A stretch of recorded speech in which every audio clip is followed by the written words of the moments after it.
All right, first off, thank you for coming to Building Hybrid Apps with Angular.js. It's probably my favorite thing to talk about because I'm very involved in it.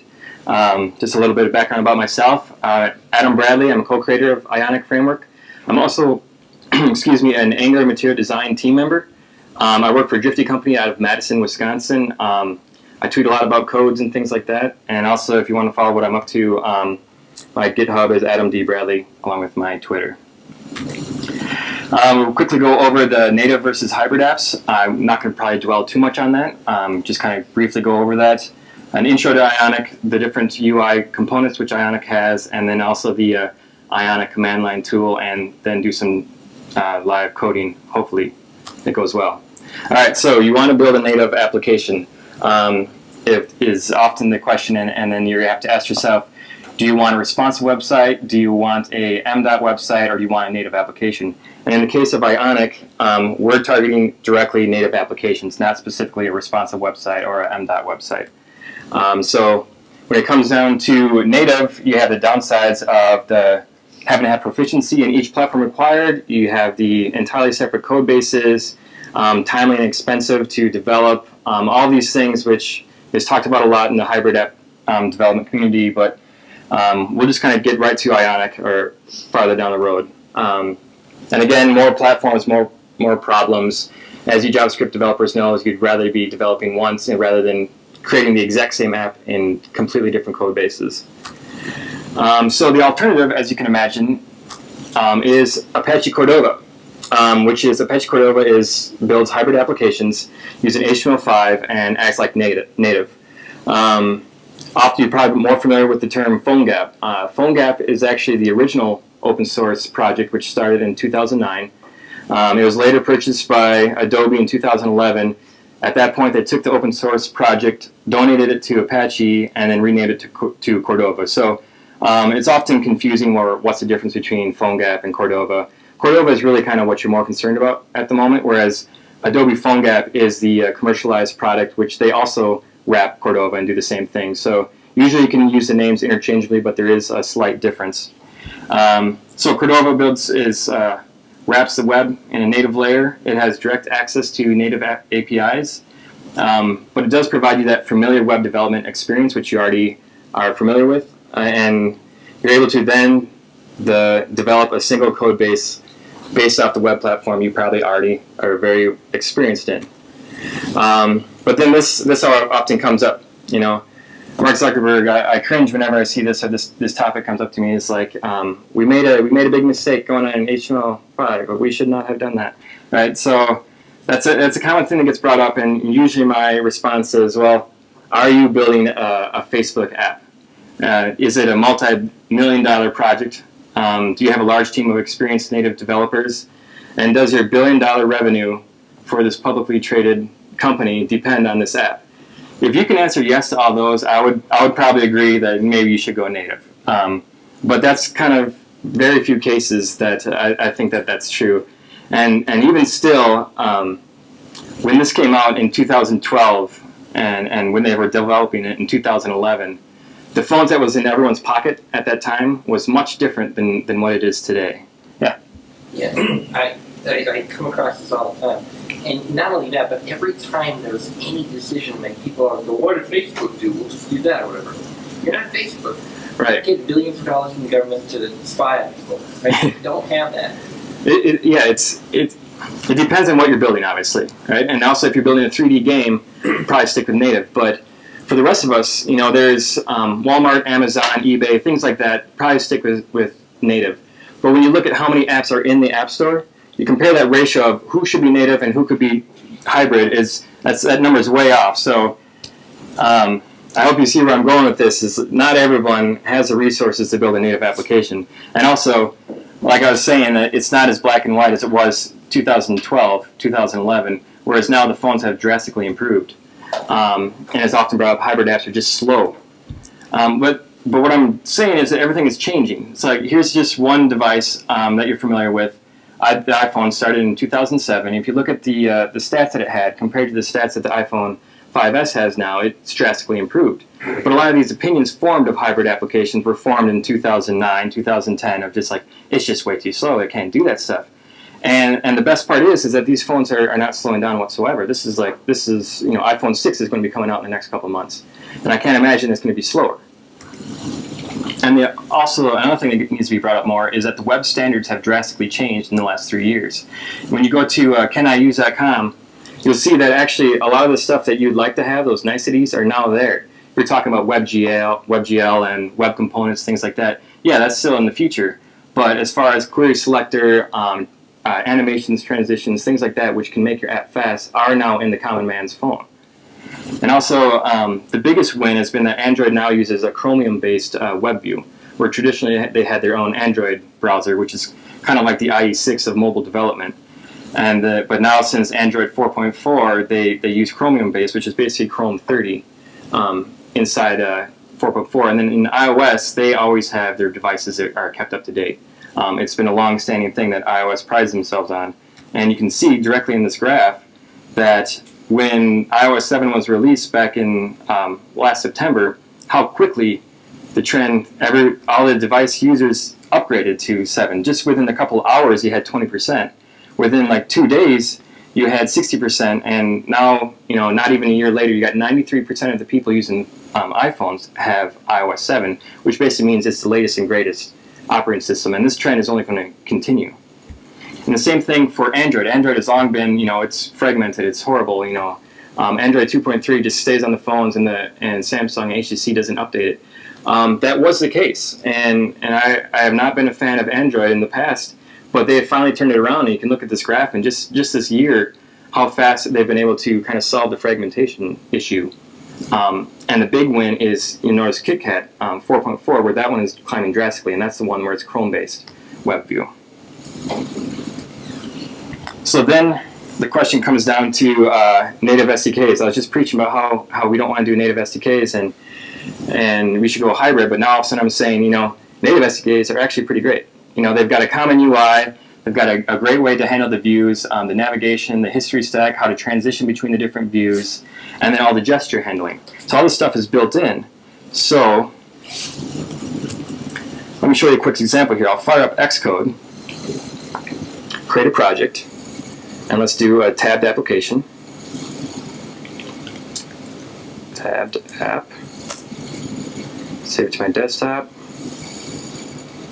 All right, whip together the project quick, and we'll put it on an iPhone.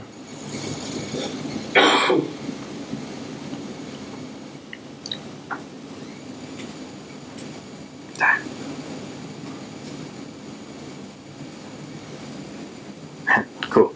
All right, so here's a quick demo. It doesn't fit on the screen very well, but here's a demo of I fired up Xcode, I started a new project, and I made a very simple app. And you're like, okay, great, I could easily have done that too. But that's not kind of what I'm looking at here. What I'm looking at is, you see what the SDK provided us is that the app fills the entire screen. Okay, big deal. The app also built the gray bar at the bottom, it built that thin line at the bottom, it knew that we have one view that's in control, and it knows that this view should now have a icon that's blue, and make the text blue, and it knows that if I click this one, it needs to switch, now make this icon blue, make the other one gray, and switch out the view. So it's kind of simple stuff, but what's cool here is that you didn't have to worry about that. You didn't have to do any of that code. That's all something that's provided by the SDK. It's all pre-wired. So at this point, you can start working on your app. You're not worrying about, all right, how do I make a tab application, and how do I switch out the views and navigation stacks and all that fun stuff.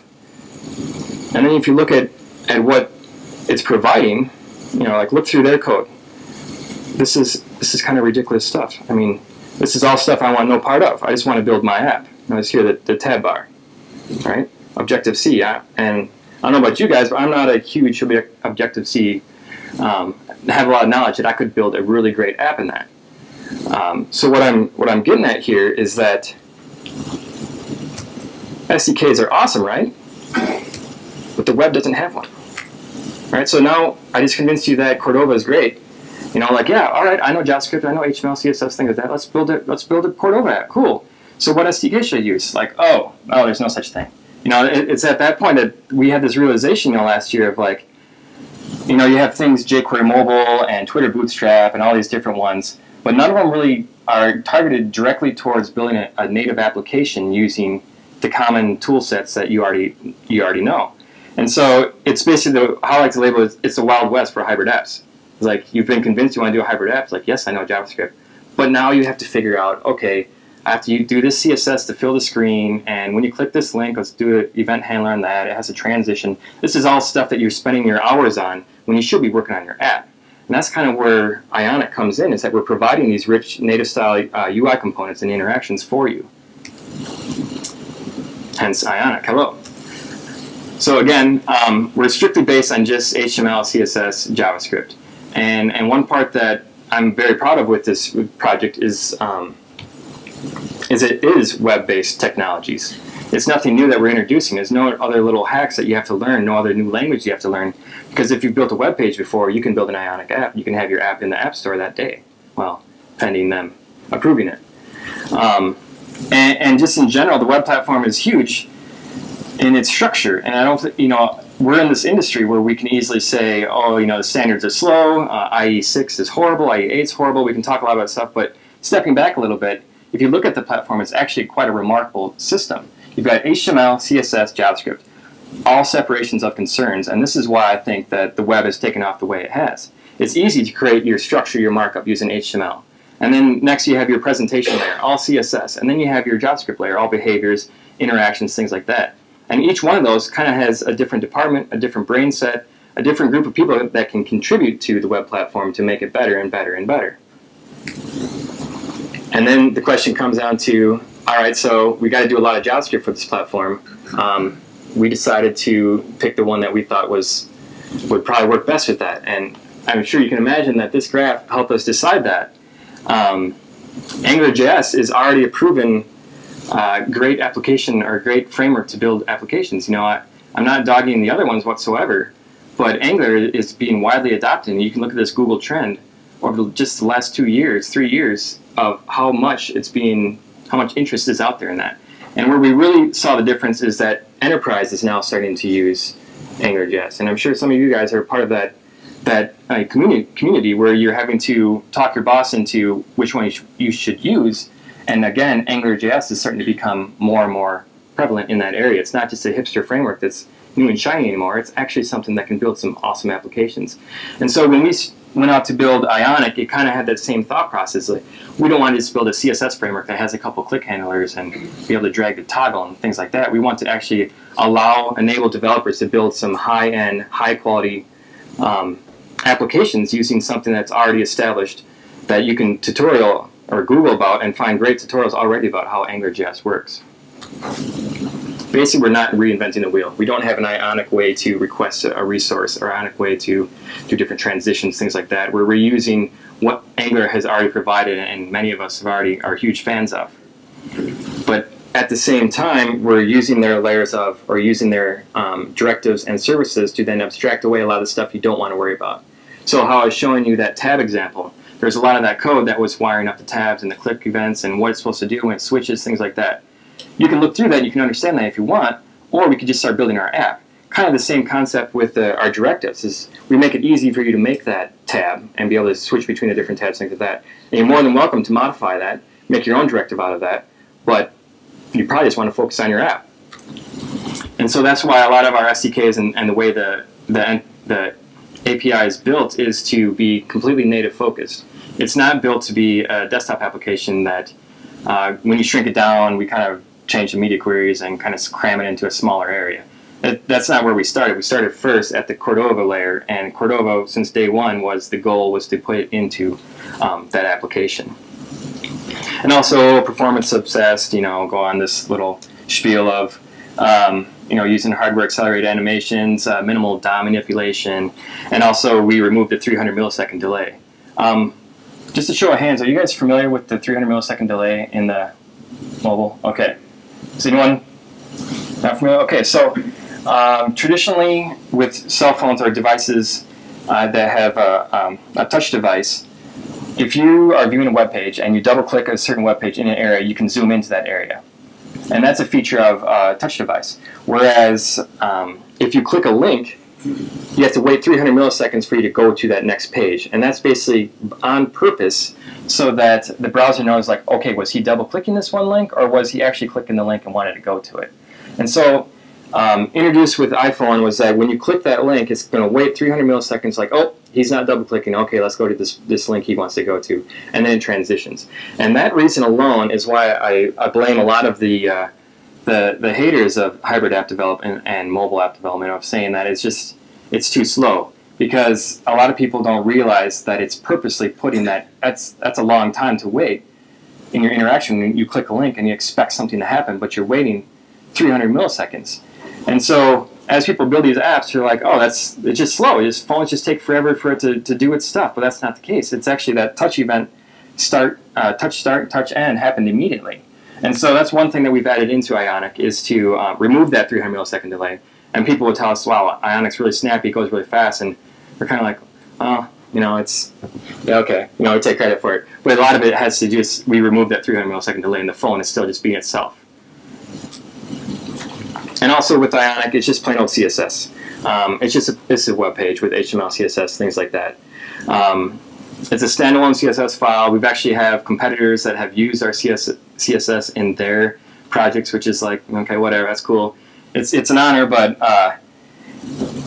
it kind of proves that our CSS and our JavaScript are completely two different worlds.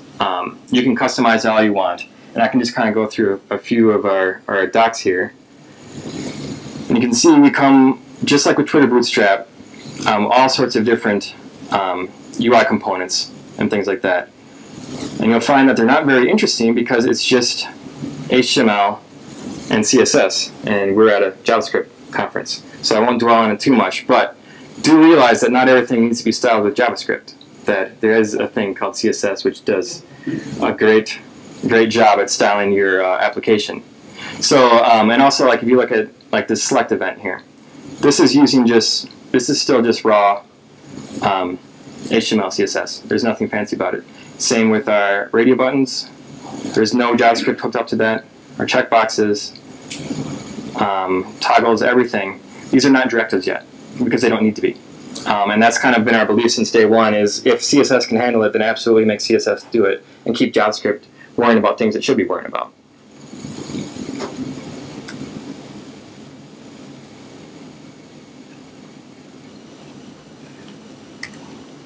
And so then, now that we have everything based off CSS, the next step was to realize that it should all be Sass-based.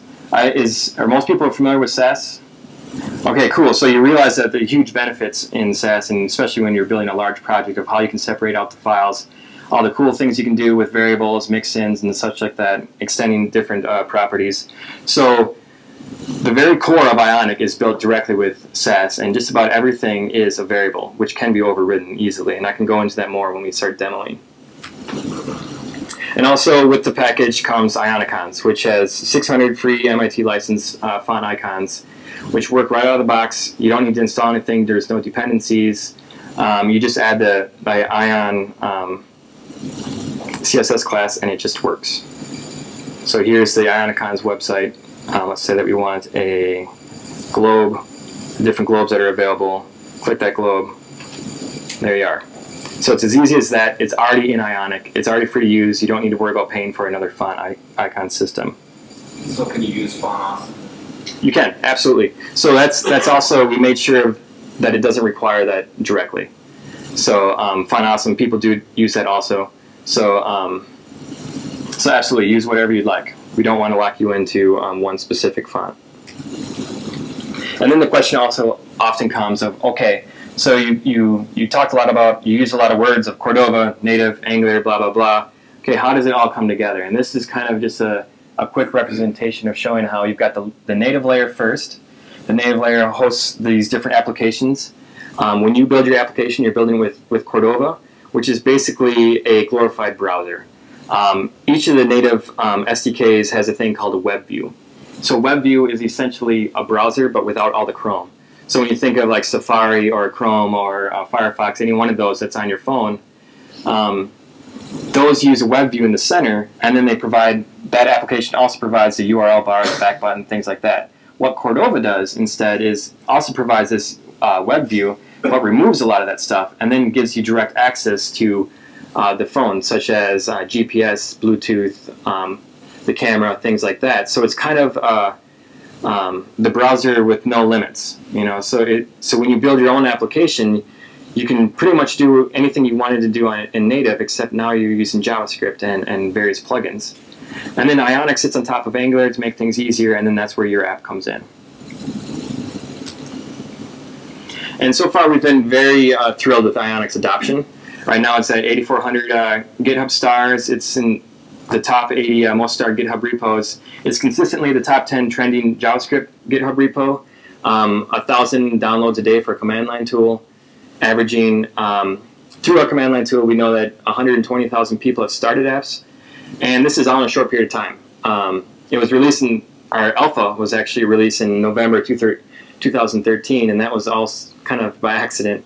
It's a funny story, but I probably don't have too much time to talk about it.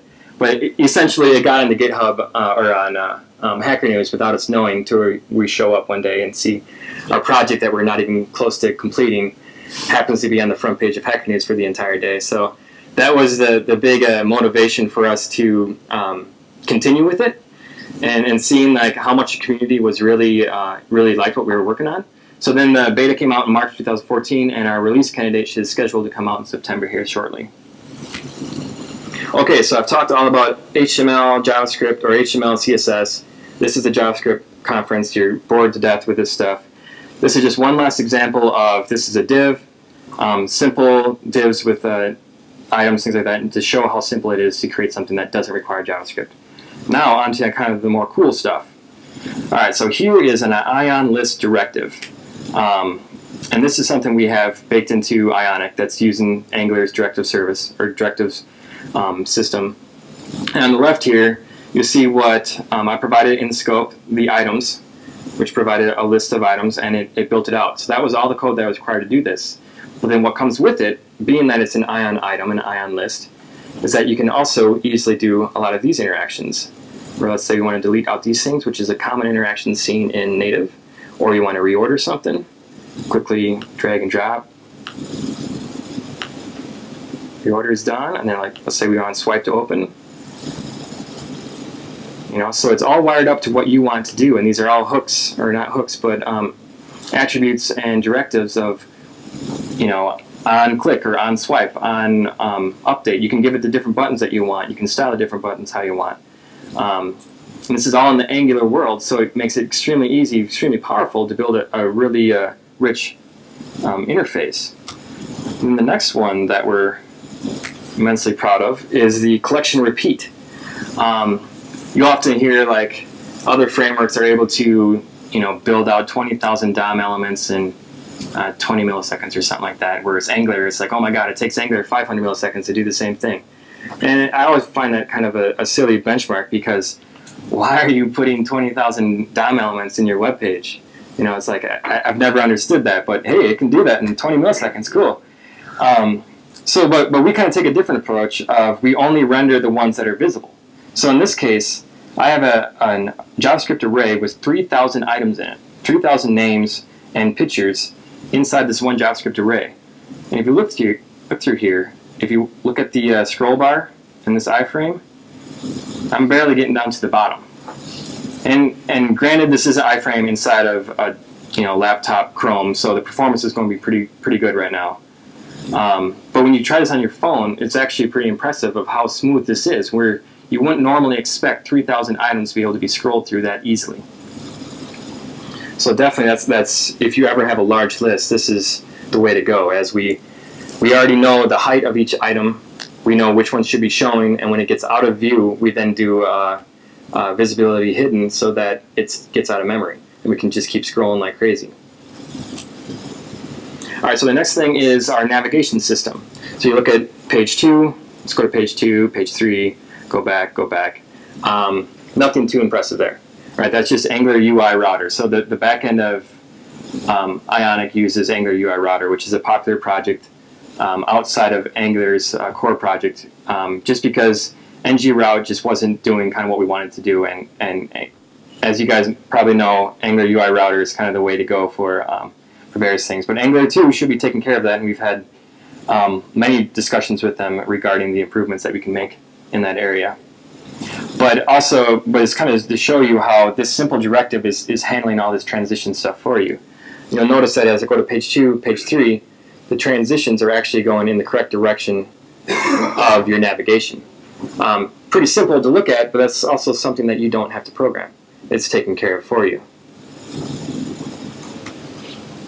Next is tabs to kind of build on that concept, where we use Angular UI Router again, where we have numerous nav views. So traditionally, or just browsers in general, have one view. Like the browser we're looking at right now, it has one view, it has one back button, one URL bar, one forward button, things like that. When it comes to tabs, it's kind of a different story in native applications. So here I'm just switching between tabs, which isn't impressive whatsoever. I'm sure you guys have programmed something like that anytime. You know, it's just switch out the divs, hide, show, stuff like that. But what's different here is that we're actually also keeping track of the navigation. So it's going to the first tab. Let's go 1 level deep, 2 level deep. Now let's go into the About tab. Notice how the back button went away. Let's go in 1 level deep. The back button shows. Now let's go to the last tab. It goes away again because it's not in the same view. It's not in the same history stack. And this also replicates how like the Play Store, Google's Play Store, or iOS's App Store operates, where each tab is entirely a different view, a different history, different navigation stack. So let's go back to the About. And if I already hit the back button, you would think I'd go back to Contact, but no, I actually go back to the first page of that tab. And same thing for the Home, is that this back button is in context of what that view was. So this is something that's harder than you would think to accomplish. But that's all built in, and also it all works with the Android's back button, which also is a very difficult thing to pull off. But Android back button hangs with what's going on as you navigate through. And again, we use Angular UI Router, and I can kind of show some of that quick. So let's go to the UI. Let's go to the first one we did, navigation. And here's a simple view of hooking up the state provider. And this is actually pure Angular UI Router stuff. This isn't Ionic at all. So it's a common thing seen already, where the state is called index. This is its URL when it's loaded to use this template, and so on and so forth. This is page 2, and if none of those are hit, then otherwise go back to the root. And that's how it knew which view to go to.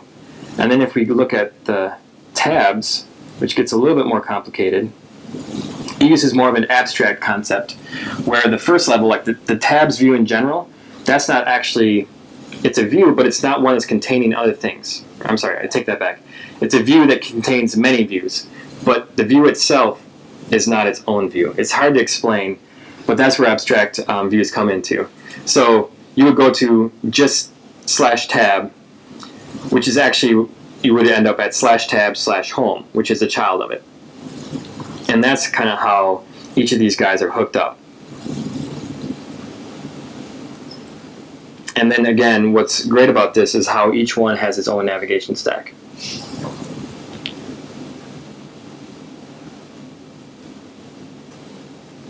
this looks a lot like, it's just Angular UI Router, so you've already got an existing Angular app.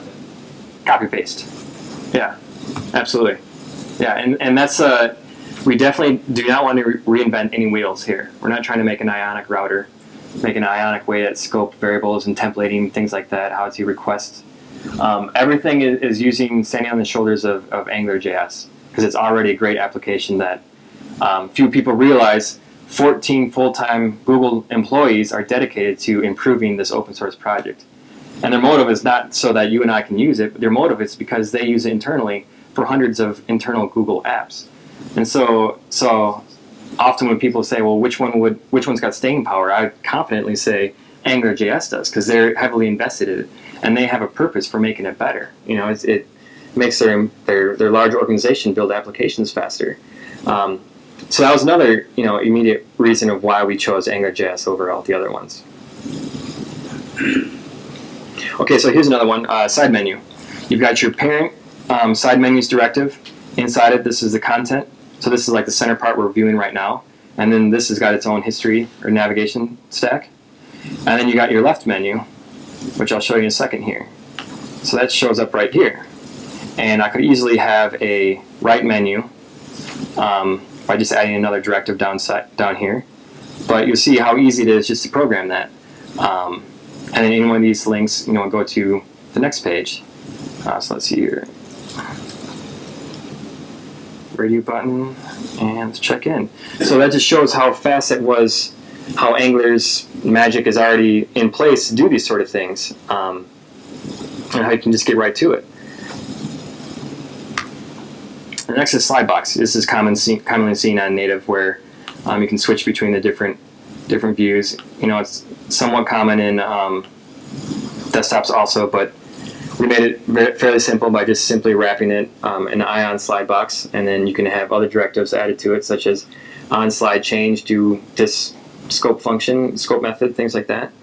So it's a simple one that we threw in there. Action sheet is one of the first services that's can be easily used, where you instead now inject the Ion action sheet service.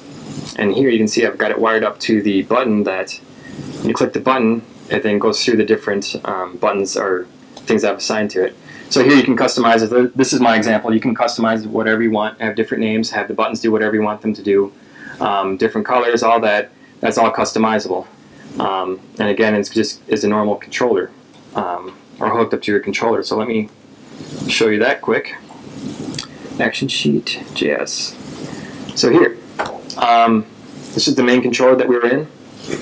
And this is the action sheet was injected into this controller. And then I have on my ng click, I've got show action sheet on that button. And show action sheet then kind of runs through this stuff. So you can throw anything you want at it and anything it should do. Yes? So you were saying you can customize like colors and stuff. How would you change, like, for example, the destructive font click on font color or something like that? CSS. And would you be overriding all destructive volumes across the app? No, you would not. So let me try to see if I can. So in that case, you're saying that you want just one action sheet to have like a crazy different button than everybody else. I mean, I just want to know how would you override that, I guess. I would say in that case, you would still just use CSS and assign a certain CSS class to that action sheet. Now that you say that, I think we could make this easier to do something like that, because we kind of don't wrap this in a CSS class that you could then customize specific, that this action sheet should look like this action sheet should be different. So yeah, it's a good idea. I mean, we can absolutely add something like that. But this just shows how easy it is to have your own custom information into it. Did that help answer the question? Okay, cool.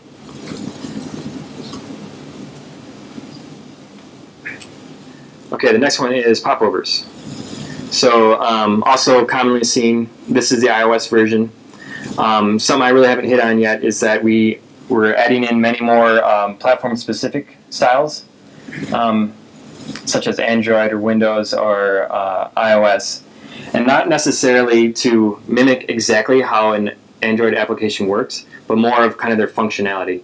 One way I like to compare that is on my Macintosh here, I've got the close X is in the left corner. On Windows, the close X is in the right corner.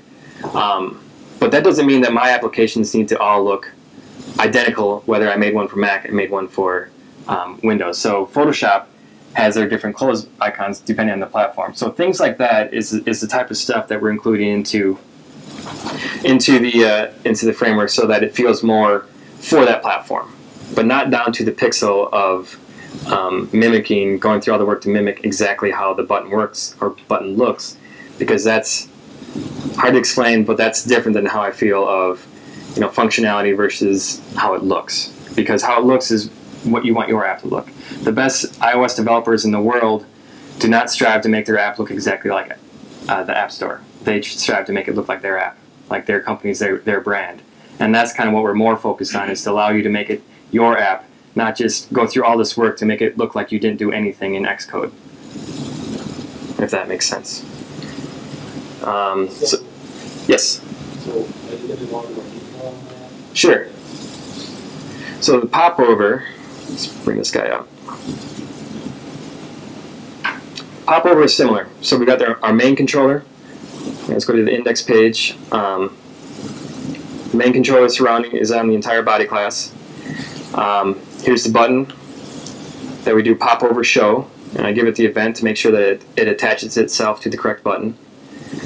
And this fires off then the main controller's popover show event. And then it ends up using this template. Now I use the inline template just to keep things simple, but it could be external if you wanted. And that's an Angularjs thing. And so then this is the code that to wire it all up. You could either provide it a URL, such as a template, which is the one that's inline, or you could provide it your own string in here of how it would work. I believe it's from template without the URL. But yeah, this just shows how little code it would take to create a popover, and also that you can customize this, everything inside of here, however you want. Oh, okay, I understand that. I thought your other point though about the difference in iOS and Android, there are some things like, okay, but if I do that, then I have to do that. Nope. So for this case, for my demo purposes, I typed it in manually. But what actually happens is Ionic figures it out for you. So Ionic fires up and it realizes, oh, you're on Android, so I'm going to add in this class to the body. And anything that's platform specific, I'm going to switch things around for you automatically. And the majority of it is all CSS. And again, and even if you use our Ionic CLI, this stuff will be baked into the HTML directly, and I can talk about that a little bit more. So here, why don't I just show you through on Android now.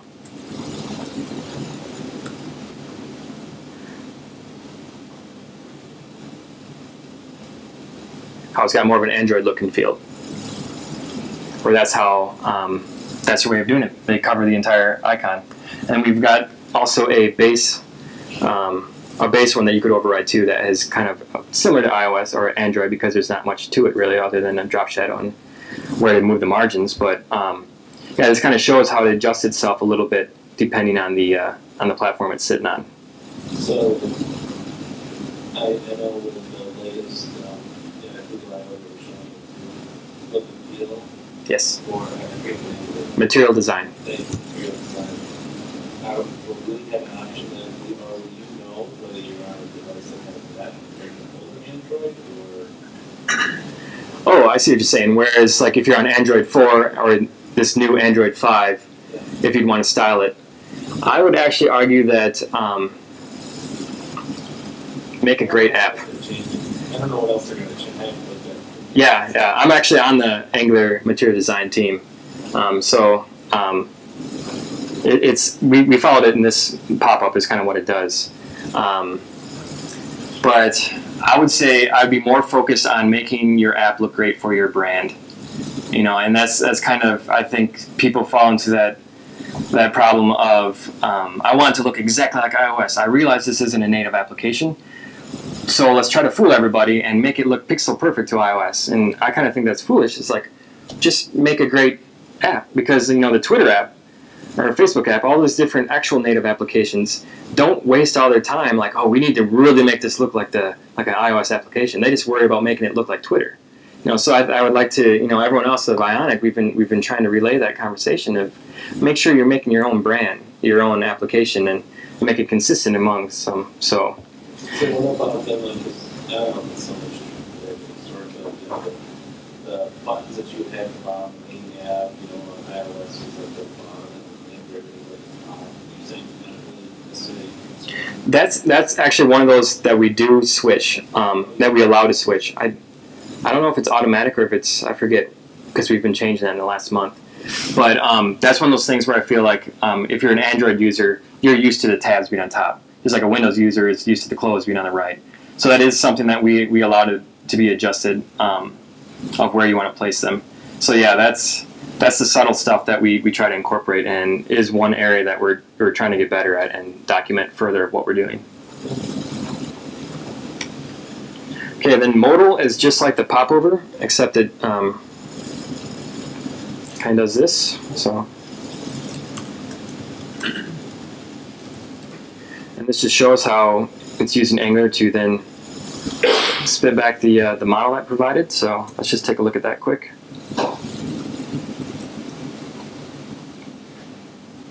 So here, just got the content, user data. We've got the button that I wired up to Ionic or a Modal show. and it's under the main controller. And then under the index, or under the controller file, we wired up just how we did the popover, where we're adding into the scope the modal, which gets created, and then in the modal, it fires off submit data, which then populates the local scope variable. You can see down, oh, it's not scrolling very well. See over here. So that just shows how you can switch data between the different modals just using Angular.js. Okay. Next is the pull refresh. It's something that you don't commonly see on desktops, but you do see it on mobile devices quite often. So here we have a list of items, and I've got some JavaScript written up to simulate a 1 second delay. So it would be like a async or AJAX request. And here I'm just like adding in a new item with some random number in it. And it's hard to do on a mouse compared to actual touch device. And I can. Okay. Are there any questions so far? Because now I'd like to start going into more of the demos of how to build this now using the CLI. Just one question. What about templates as well as? I mean, I know I can use it, but is it Yes, so that's one thing we're also working on to get better, but we do have things in place, like media queries in place that do adjust for a tablet. So like the modal, for example, in what I showed you here, let's go back to it, it covers up the entire screen. Well, if you were on an iPad, it would not do that. It would actually gray out the area behind you, so it would be kind of similar to the popover and be centered just how it normally would in a normal iPad application. And there's other various things that we have like that, where certain sizes change depending on how much available width is there. And additionally, I'm currently working on the split pane option, which iPad has, that would kind of work like side menus. So that is in progress. Oh, so that my next question. So like, if I want to side menu, Yep, that's a commonly requested feature that we're actively working on. I would hope to be done. I'm not going to make any promises, but it'll be before the release candidate, which should be out, in this fall. So, okay, so that's kind of like there's many more components to it. There's checkboxes, toggles, all sorts of different cool stuff that you can do with Ionic, but it's kind of does the basics of it. I kind of wanted to go over the Ionic CLI that we have, the command line tool. So this is not required whatsoever. It's not a requirement to use Ionic. Ionic is just JavaScript and CSS, right? So you can build it however you want. But this tool then makes everything a lot easier for you. So you can crank out these projects as fast as you want. And also it provides tools such as Gulp, Sass, and Bower pre-configured for you that you could go in and change if you wanted. If you don't know what any of those are, that's perfectly okay. You don't need to use them. If you do know what they are, start using them, change them how you want. We want to make sure that developers are able to build fast, and creating the Gulp file and hooking up Sass and things like that is just kind of a waste of time when it's kind of the same process for everybody. It's also able to start up a local dev server and live reload, which I'll show in a second, and you can update your Ionic library files so it knows if Ionic has a later version than the one you're using. It'll let you know, and you can choose to update it. And you can also build and run native applications directly from the command line. So first you would install Ionic and Cordova. If you don't already have Cordova installed, you also want to install it globally. So the one prerequisite, or two I guess, is Node and NPM. But it's worth it. So then you start Ionic start, the name of the directory you want to put it into, and then you can choose a template between blank, tabs, and side menu. This example I have side menu. And that's another thing that we're building out more of, is to have more templates to get you started up faster. So similar to what I showed in the Xcode example of you fired up a new Xcode and it created the tabs for you. This is what we have here. And you change directory into your new app you just created, and Ionic serve, and you also have this all built out. And let me show you what I mean. All right, wish me luck. Okay, so I already have Ionic installed. I already went through the npm stuff. So I want to do Ionic start my app, and I want to use the tabs example. So what it's doing is downloading our template file from GitHub, which is constantly updated. It's always updated with the latest and greatest. And then it also builds out the Cordova project for you. So you don't necessarily have to learn Cordova at this point. We tried to abstract a lot of that away for it so it's easy for you to get going quickly. So we've got a Cordova project now. Let me show you what I have here. So this is the My App. Go a little bit to the right. Okay, so what you're really concerned about is what's in the www folder. This is your bread and butter. This is that index file that that fires up. This is essentially the big web page that Cordova is going to be using.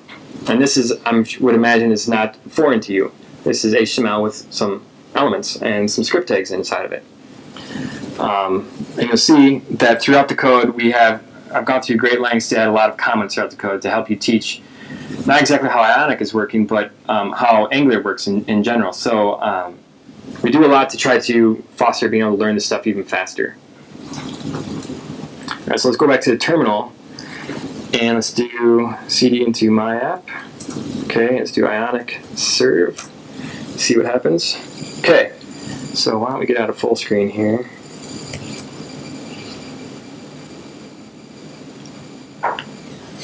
There's also emulator. I won't go into too much, but you can also use Chrome Tools emulator, things like that, to shrink it down to give it a different user agent, things like that. But I'll just shrink the browser for now so we can see everything going on. Let's get this guy smaller. Okay, so what I fired up here was it made a boilerplate tabs application, but right now it's just a web page, which Ionic is serving it up for. So let's go into, right now we've got the dashboard header uses the stable color. Let's instead use the positive color. Positive. There, I hit save, did an auto reload, changed it for you immediately. So you can see that how fast you can develop it using the live reload service that's already built in. It's not something you need to figure out to get hooked up.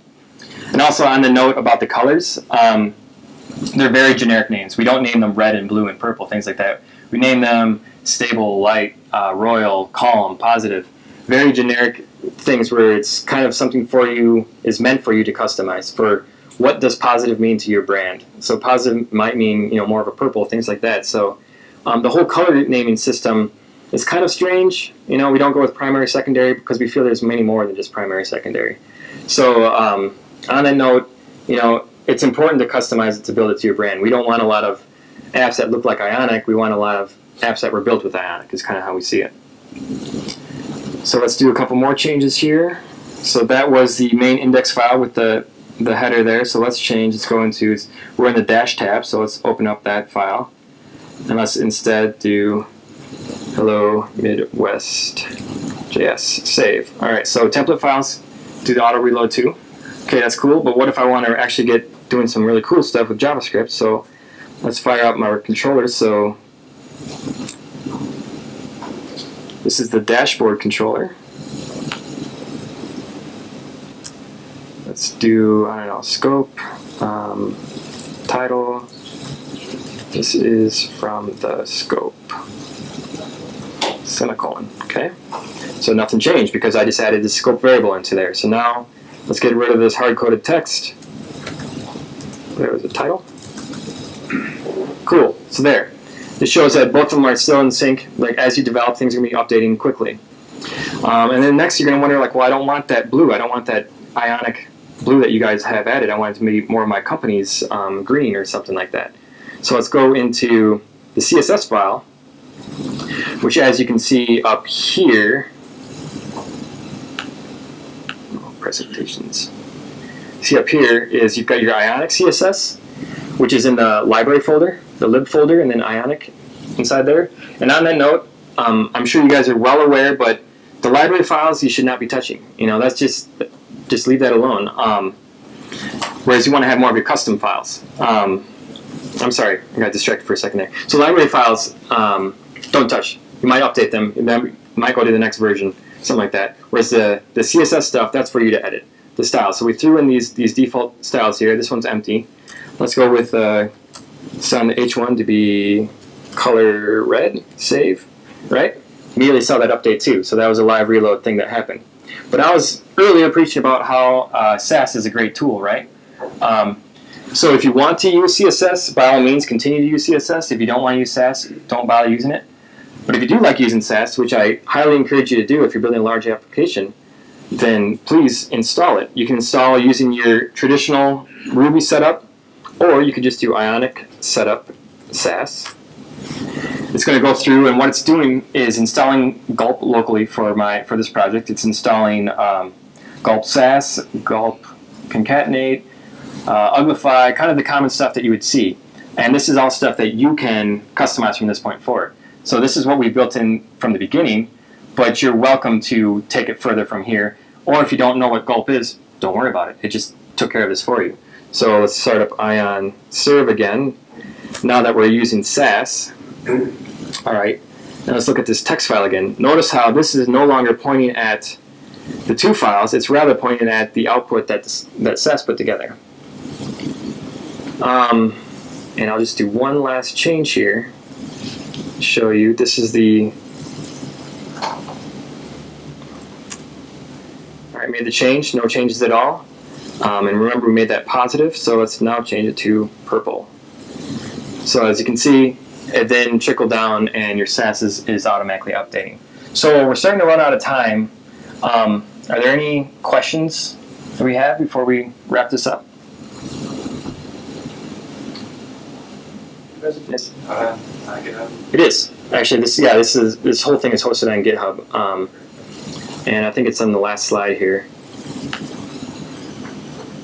So I hope that demo. I kind of had to rush through it, but that demo kind of shows how quickly you can use the command line tool to get you started really fast, and you have everything scaffolded for you and built out. But I also want to stress that it's not locking you into anything. You're still a developer that's highly qualified to do Gulp, Bower, all these different things that you want to do. Feel free to customize them all you want. Another thing, Ionic testing, there's no such thing. We didn't reinvent the wheel again. Angular is amazing at testing, so why even change anything? So the question comes about how do you test your mobile applications? Like, well, we use Angular. And Angular itself actually has 760 some unit tests, all sorts of snapshot tests, or print screens of every single different CSS that's been laid out. So the framework itself is quite filled with So is there testing. a good way of studying an Angular application to be agreeable, or how do you integrate those two things together? That's a great question. I mean, I don't know. I mean, I would say like you've got your controllers, you have a controller file, right? And essentially do your best to just let them work together. I don't think there is really a clean, great way to do that.